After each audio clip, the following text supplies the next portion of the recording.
Please, take a deep breath and close your eyes for just a moment. Try to remember a very specific sound from your childhood.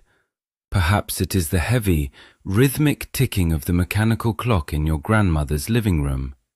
Or maybe it is the distinct, high-pitched rattle of a two-stroke engine echoing through the sleepy morning streets. Can you smell the faint, comforting aroma of freshly baked white bread mixing with the scent of cheap tobacco and sweet coffee? Welcome back to 1970s Hungary. Today, we are going to take a long, unhurried walk down memory lane. We are going to explore 20 perfectly normal, everyday rituals from that unforgettable era.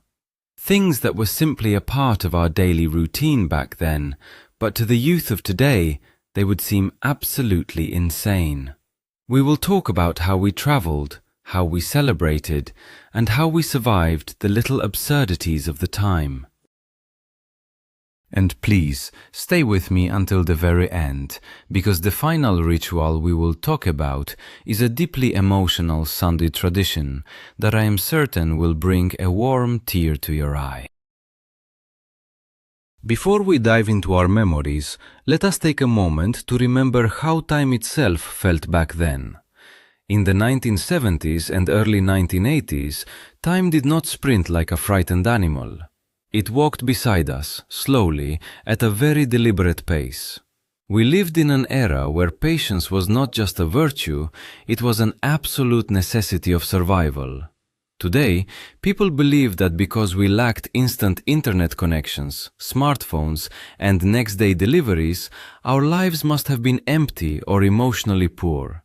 But you and I know the absolute truth. The opposite was profoundly real. Because we had to wait for things, we valued them endlessly more. Because we could not just send a quick digital text message, we actually walked down the street, knocked on a wooden door, and looked into the eyes of our friends.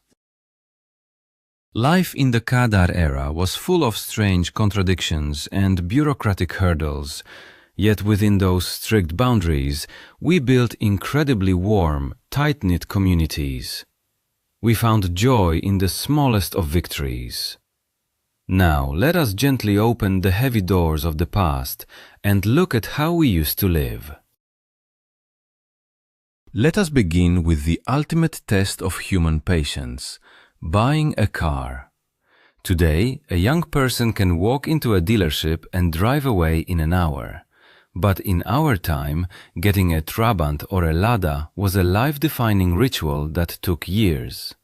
You did not just buy a car. You submitted an application to the Merkur company, deposited your hard-earned money, and then you waited. You waited 3, 4, or sometimes even 5 long years. Entire families would speculate about when the famous notification letter would finally arrive in the mailbox, and when it did, the excitement was utterly intoxicating. You would travel to the massive distribution lot in Budapest, your heart pounding in your chest. You could not choose the exact color. You took whatever they gave you, whether it was mustard yellow or pale blue. The smell of the brand new interior, a mix of strange industrial plastic and fresh rubber, was the smell of pure luxury.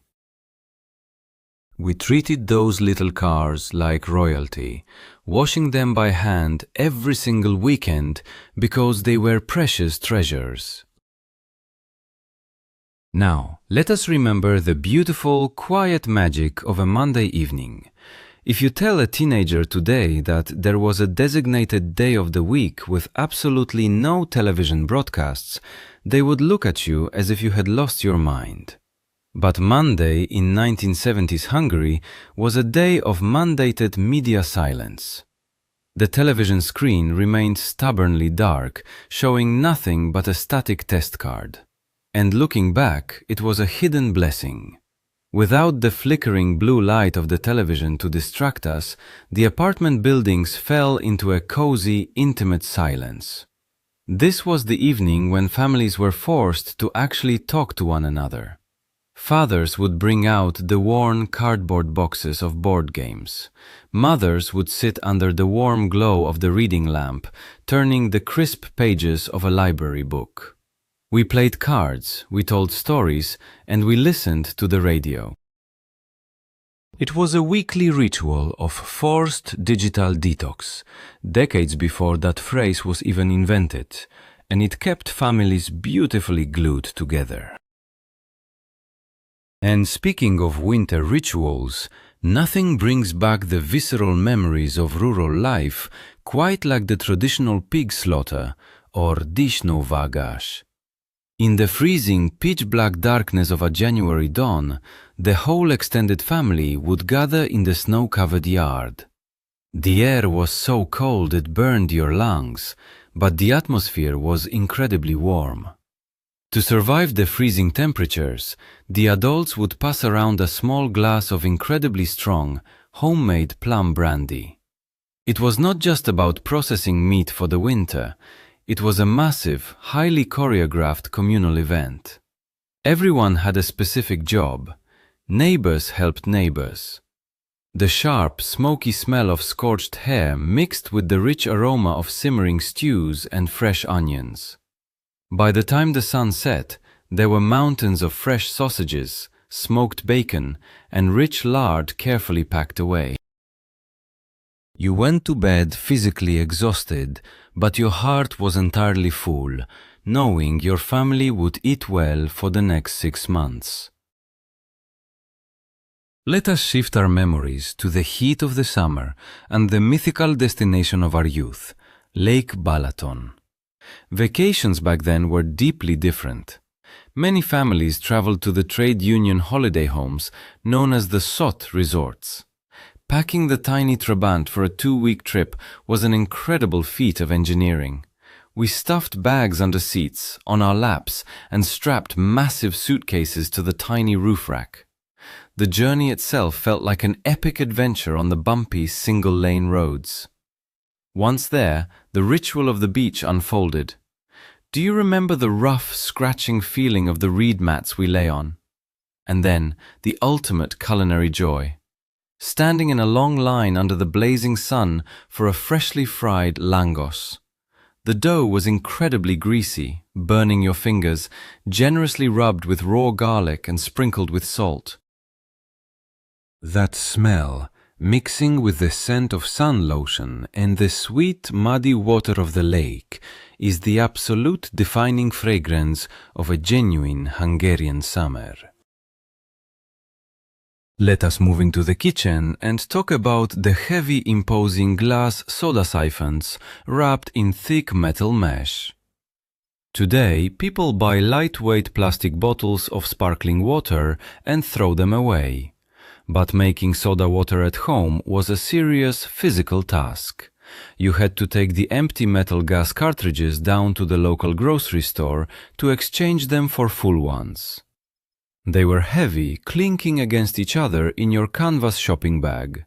Back home, inserting the new cartridge was a moment of suspense. You screwed it in tightly, waiting for that loud, satisfying hiss as the pressurized gas violently shot into the cold water. That sudden noise was the soundtrack of summer afternoons. The adults would proudly mix the fresh, biting soda with cheap white wine to make a refreshing frux, while we children would mix it with thick, deeply sweet homemade raspberry syrup. It felt like a small domestic science experiment every single time. Let us think back to the strange reality of exotic fruits. Today, bananas and oranges are cheap and available every single day of the year. But in our time, these tropical fruits were basically mythical objects. They only appeared in the grocery stores right around Christmas time. The moment the rumor spread that the local store had received a shipment of Cuban oranges, massive lines would form in the freezing cold. You would stand there, shifting your weight from one foot to the other, praying they would not run out before you reached the counter. They were strictly rationed. When you finally brought those few precious oranges home, the entire apartment would instantly fill with that sharp, sweet, magical citrus scent. We did not dare waste a single piece. We ate them slowly, savoring every drop of juice, and mothers would carefully dry the thick peels on the warm radiators to keep the apartment smelling beautiful for weeks. Now, let us remember the lengths our mothers went to in order to look elegant. In a world where store-bought clothes were mostly uniform, dull, and lacked any imagination, standing out required genuine espionage. The holy grail of fashion was the West German Burda magazine. It was not sold in regular kiosks. It was quietly smuggled across the border from Vienna, passed silently from hand to hand among trusted friends. I can still hear the delicate rustling sound of the thin, translucent tissue paper patterns being unfolded on the living room carpet. Mothers would spend countless late nights huddled over their loud, heavy sewing machines, surrounded by pieces of cheap fabric bought at the local market. They were true artists, transforming ordinary textiles into glamorous dresses that looked like they came straight from Paris. It was a quiet rebellion of elegance against a grey, uniform reality. Let us talk about another piece of Western magic that defined the late 70s and early 80s. The legendary shopping trips to Vienna to buy the mythical Gorenje deep freezer. It became an absolute status symbol. Hungarian families would scrimp and save their highly restricted hard currency allowance for years just for this trip. The sight at the border crossing was wonderfully absurd. Hundreds of tiny Eastern European cars, the Ladas and the Dacias, patiently waiting in line, each with a massive, gleaming white refrigerator strapped precariously to its roof rack. The suspension of those poor cars groaned under the immense weight. Having a massive freezer in the pantry meant security. It meant you could store the meat from the village slaughter all year round. It was not just a household appliance, it was a shiny, freezing cold trophy of prosperity that every neighbor secretly envied. And when we were hungry after school, what did we eat? There were no fancy protein bars or expensive fast food. We had the absolute greatest afternoon snack in human history, the humble gyros kenyér, bread dripping with fat. You would take a massive, incredibly thick slice of fresh white bread. The crust had to be perfectly crunchy. You generously smeared it with pure pork lard, which melted slightly if the bread was still warm. Then came the artistic part. A thick dusting of bright red, sweet Hungarian paprika and a crown of thinly sliced purple onions. It cost practically nothing, but it tasted like absolute heaven. You would grab that massive slice in your hand and immediately run back out to the courtyard to play with your friends, leaving a tiny trail of red paprika dust on your shirt. It fueled our endless games of hide and seek until the streetlights finally flickered on. Do you remember the sheer physical effort it took to make a simple phone call? Not everyone had a private telephone in their apartment. In fact, getting a home line installed could take over 10 years. So, we relied on the heavy yellow public phone booths on the street corner. Inside, the air was always thick with the smell of stale tobacco smoke and old paper directories. To make a call, you needed a special heavy metal token called a tantusz, or later a shiny 2-forint coin. You dropped it in, dialed the heavy rotary wheel, and waited. If you wanted to call a different city, you had to dial 00 and speak to a strict, tired operator. You would yell over the crackling static of the receiver, desperately trying to convey your message in the 3 short minutes you were allotted before the loud beeping warned you to insert more coins. Every word spoken cost money, so we learned to say, "I love you," very quickly. Let us smile at the memory of the pioneer school paper collections. Twice a year, the schools organized massive scrap paper and metal collection drives. It was not just chores, it was an intense, strategic competition between classrooms. We would put on our red pioneer ties and roam the neighborhood with old wooden handcarts. We knocked on every single door in the tall apartment buildings, politely asking the elderly residents if they had any old newspapers. The heavy bundles of yellowing Nepsabatchak newspapers were tied tightly with rough brown twine. The schoolyard would turn into a massive, chaotic recycling plant. The smell of dust, old ink, and sweaty children filled the air. We were exhausted. Our hands were completely black from the cheap newspaper ink, but the pride of winning the school competition and getting a cheap paper diploma was entirely worth the heavy lifting. Let us step back into the bathroom and face the absolute terror of washing clothes. Before the era of silent digital washing machines, we had the legendary Haidu washer. This tall, cylindrical white metal beast was indestructible, but it was also incredibly violent. When the spin cycle started, it sounded exactly like a Soviet helicopter preparing for takeoff. The machine would literally begin to aggressively hop and dance across the slippery, wet bathroom tiles. Our mothers had to physically wrestle with it, leaning their entire body weight on top of the lid just to keep the machine from escaping out into the hallway. Afterward, the damp, heavy clothes were hung on wooden drying racks all over the small apartment. For 2 days, the entire living room smelled intensely of strong floral washing powder, and you had to expertly dodge wet bedsheets just to get to the kitchen. And when the evening finally settled, there was a deeply secret, almost dangerous ritual that took place in thousands of living rooms. Listening to Radio Free Europe. Families would turn off the main lights and huddle closely around the glowing, warm yellow dials of the large wooden Orion radio. The broadcast from the West was heavily jammed by the state, so tuning in required the delicate touch of a safecracker. You turned the heavy plastic knob millimeter by millimeter, trying to find a clear voice hiding behind the aggressive, whistling static noise. It was a deeply intimate experience. The faint, ghostly voices reading the forbidden news or playing forbidden Western rock music felt like a secret lifeline to a completely different universe.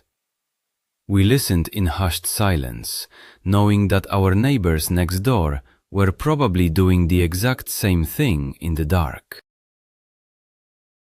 Let us talk about the sheer anxiety and privilege of crossing international borders. Passports were not just travel documents, they were political statements. Most people only had the blue passport, which allowed travel exclusively to other friendly socialist countries like Czechoslovakia or East Germany. But the ultimate dream was the red passport, the window to the West. Getting one approved involved endless paperwork, character references from your workplace, and nervous waiting. Even if you got it, you could only use it once every 3 years. Approaching the Austrian border was terrifying. The stern, unsmiling border guards, with their heavy green coats, would take your red passport, look deeply into your eyes, and slowly inspect every single page. The metallic thump of their heavy ink stamp hitting the paper was the most beautiful sound in the world. It meant you were briefly stepping out of the gray zone and into a world of colorful advertisements and fully stocked shelves. Let us sweeten our memories with the legendary soft drinks of our childhood. Long before global cola brands dominated the shelves, we had Bambi.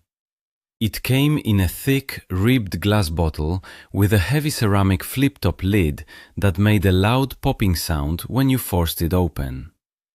The dark liquid inside was incredibly sticky, heavily carbonated, and tasted intensely of artificial orange.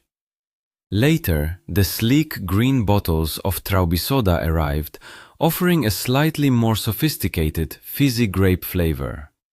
Drinking one at the local Strand was a genuine event. But the ritual did not end when the bottle was empty. Those heavy glass bottles carried a deposit. Children would spend hours hunting for discarded bottles left under park benches or near the beach. We carefully collected them, carried the clinking glass back to the store, and traded them in.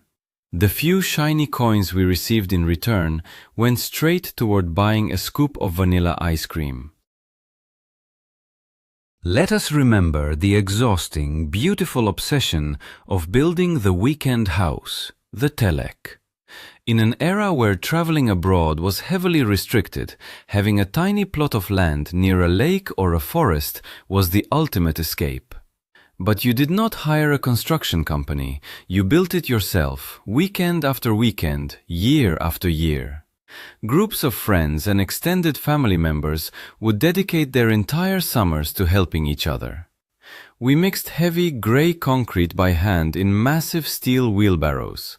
We passed red bricks down a human chain under the blazing sun. The smell of wet cement, sawdust, and sweaty labor filled the air. In the evenings, covered in dust and completely exhausted, the men would sit on overturned paint buckets, drink cold Krbanyai beer from thick glass bottles, and look proudly at a half-finished brick wall. Those tiny weekend houses were built entirely on friendship, sweat, and cheap beer.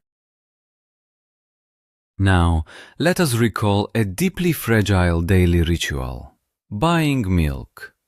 Today, milk comes in sturdy cardboard cartons, but back then, milk was sold in incredibly flimsy, thin plastic bags. Buying milk was a dangerous mission. If you placed the soft, squishy bag incorrectly in your woven nylon shopping net, a sharp corner of a bread crust could easily puncture it, leaving a sad, white puddle on the sidewalk. Because the bags could not stand up on their own, every single household owned a special, hard plastic milk pitcher. The ritual was always the same. You gently dropped the wobbly bag into the pitcher, and then, using sharp scissors, you carefully snipped off just the very tip of the corner. If you cut the hole too big, the milk would violently splash everywhere when you poured it. It was a delicate morning surgery performed in millions of Hungarian kitchens before breakfast. Let us talk about the absolute kings of the playground, the iconic Tisa athletic shoes. While kids today obsess over expensive imported sneakers, we only had one true option: the heavy dark blue canvas shoes with the distinctive white leather stripes and the thick, deeply smelling rubber soles. When you walked into the shoe store, the intense chemical smell of the fresh rubber hit you instantly. Everyone wore the exact same brand, from the factory workers to the school children. They were incredibly stiff at first, giving you terrible blisters, but once you broke them in, they were virtually indestructible. We ran through the dusty courtyards of the giant concrete housing estates in those shoes. We played football on the asphalt until the white stripes turned permanently gray. Looking down at your worn-out Tisa shoes was like looking at a diary of your summer adventures. Let us take a slow walk down the aisles of the local ABC grocery store. Shopping was not an anonymous, massive, out-of-town experience. It was a highly local, personal, daily chore. You walked in through the heavy glass doors, grabbing one of the metal wire baskets that always rattled loudly. The first thing that hit you was the glorious, heavy aroma of the giant red industrial coffee grinder standing right near the cash register. Customers would grind their own beans right there in the store. You knew the cashiers by their first names.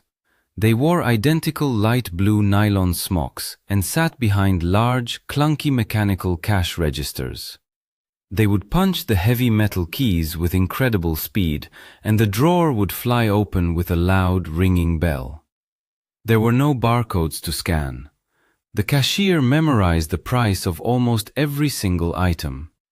It was loud, it was cramped, but it was deeply familiar. And finally, we arrive at the most sacred ritual of all, the traditional Hungarian Sunday lunch. No matter what happened during the week, Sunday noon was an unbreakable family law. As you walked up the staircase of any apartment building on a Sunday morning, you could smell the progress of the cooking. The rich, heavy, golden meat soup simmering slowly for hours, with carrots and whole onions. Then the rhythmic, loud banging sound of mothers tenderizing pork chops with a wooden hammer on the kitchen counter. The smell of hot oil and breadcrumbs frying. By exactly 12 o'clock, the streets outside were completely empty and silent. The whole country was sitting down at the dining table. The golden soup was served in porcelain bowls, followed by the crispy breaded meat and vinegary cucumber salad. It was a weekly moment of pure peace. A time when families sat together, ate heavily, and for a few beautiful hours, the struggles of the outside world entirely disappeared. As we open our eyes and return to the fast-paced digital reality of today, it is easy to feel a deep sense of longing. But the beautiful truth is this: we do not actually miss the heavy soda siphons, the waiting lines for oranges, or the violent washing machines. What we truly miss is the version of ourselves that existed back then. We miss the slow rhythm of the days, we miss the feeling of anticipation, and most of all, we miss the forced yet beautiful necessity of needing one another to get through the day. We were richer in time and far richer in human connection. If these memories brought a warm smile to your face, please gently press the like button and subscribe to the channel so we can continue preserving our beautiful history together. Now it is your turn. Please scroll down to the comments and tell me which of these 20 rituals brought back the strongest memories for you. Or is there a forgotten ritual from your own childhood that I completely missed? I cannot wait to read your beautiful stories.